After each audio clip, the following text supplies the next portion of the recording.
What's going on YouTube? CAWJ here from the deck profile at Elemental Dragons. Finally cracked down and started to play the Elemental Dragons. Did play around with a lot of spell books. Now I switched over to the best deck of the format. So giving this a shot. Might be going to Nationals with this deck, so great hopes for that. So we'll go just break down into the main deck. And by the way, just the main deck, no extra deck or side decks at the moment. Not revealing that. Well, first of all, you're dumb not to play 3 each of the elementals. So you got 3 Tidals, 3 Blasters, 3 Tempest, 3 Redox. I mean, you're weird to play, 2 or anything or 1.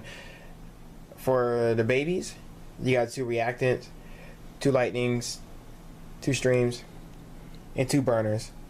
Just that's the basic setup for them. 3 of the big ones, 2 of the small ones. 20 cards.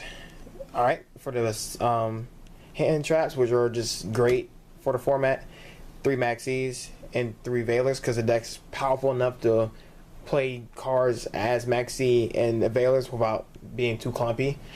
A lot of tier 2 decks, maybe let's say for example Evil Swarms. Considering that deck is considerably tier 2, it can't abuse the fact that it can run 3 Veilers and 3 Maxx's, just because the deck is not as strong and or as powerful as this deck. So this deck can abusively run 3 each of these guys and still be explosively powerful, which is really good for the deck. And for the other tuner, I run Flamvell Guard just for consistency of synchro and going to Crimson Blader, which is probably the one that most E-Dragon players will go into against the mirror match or against Marmels or blah blah blah. And yes, I do run the lab version of it, so 1 lab, 1 reason why I won't play 2 or either of these, because the deck doesn't really need it. If you're going against a really smart player, I'm pretty sure they're smart enough to get over it. Like I went against one of my friends. He's playing Mystic Piper, which I know is Mystic Piper, but that deck consists of a lot of hand traps already main board, as far as DD Crows, Veilers, Maxx, Journal Logbird. It can main deck too. The only reason why it's the way it is now because it doesn't have a strong enough push, and maybe consistency reasons. But I went against his deck, and I always go maybe first turn lad, and he can play a track, he can play Gores, he can, and then it just negates it in the hand and it stays in the hand. Same thing like what Priestess effect does, and it just wears down my lad and then it dies to something weird, Thunder King or something. So lad doesn't really do anything against that, but lad against other decks are really, really, really powerful. Especially sometimes in late game when you summon lad after you're exhausted your opponent, and lad just be like that. We go get over lads. We gotta bait it and stuff, and then after that they have no other cards left for the rest of your deck, which lad's amazing for that. So I still play 1. Many people don't play this, but in my opinion, I like it the way it is. 3 Gold Sarcs for spells. 3 Super Rejuvenation. Just retarded card in the deck. Crazy not to run it. Some people drop down 2 Gold Sarcs. I like 3 because I like the consistency of it. And if you don't want to banish an E-Dragon, which 9 times out of 10 that's what you're going to do, you can just Gold Sarc into something else that's really weirdly weird. Maybe you can Gold Sarc into a side deck card that, maybe like a hand trap. Maybe you can side deck to a Electric Virus, and you might Gold Sarc that and then sit on lad for a little bit and then wait until the Gold Sarc comes down on you, and there you go, you got your card. Only 1 Sacred Sword. 2, the fact that I don't like banishing my big ones unless I really, really need to, is problematic. The deck is already draw heavy enough and search heavy, so the fact that Sacred Sword banished the big ones, draw 2, and then add a search, I ran into the problem of running more than 2 of these or 1 of these.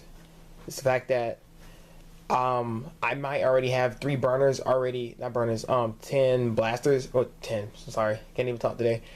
I have 3 blasters already somewhere in my hand, field, or graveyard.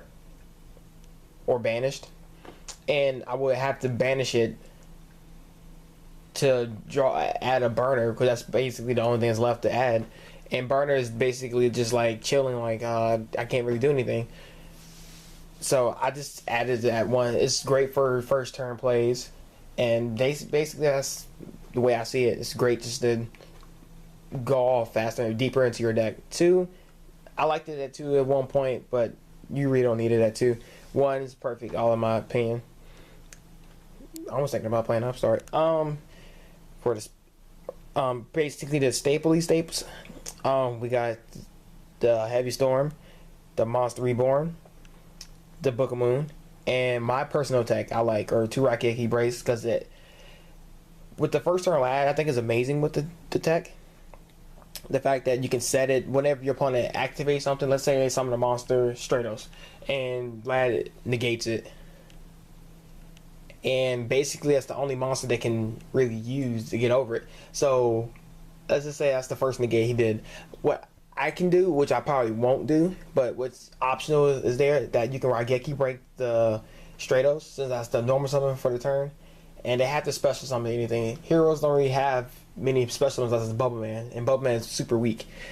So if I Raigeki Break and Chain Link of Stratos effect, and Lightning Darkness Dragon, I can pop his Stratos and lad lives. And he has to play like a Miracle Fusion. He has to play more negates and stuff, and it's just really cool. Same thing with Book of Moon. You can Book of Moon the lad to refresh his moves. And Book of Moon also has other potential, plays in the deck too. But Book of Moon over Dark Hole all day in E-Dragons, just because Book of Moon does not kill the monster, but E-Dragons don't have problems of destroying cards. That it doesn't last another turn unless they have like the super minions back row, blah blah blah blah. So Book of Moon all day. It doesn't remove the threat, but it puts down to a fact where E-Dragons could just kill it, like Ophion or Bisgaios, something like that. Or you can just Big Eye and take it and then flip it, like, so good. So that's my deck profile, guys. Hope you guys enjoyed it. Updates will happen before Nationals, but this is the deck, and hopefully you guys will see an extra deck and side deck. Alright, thanks guys.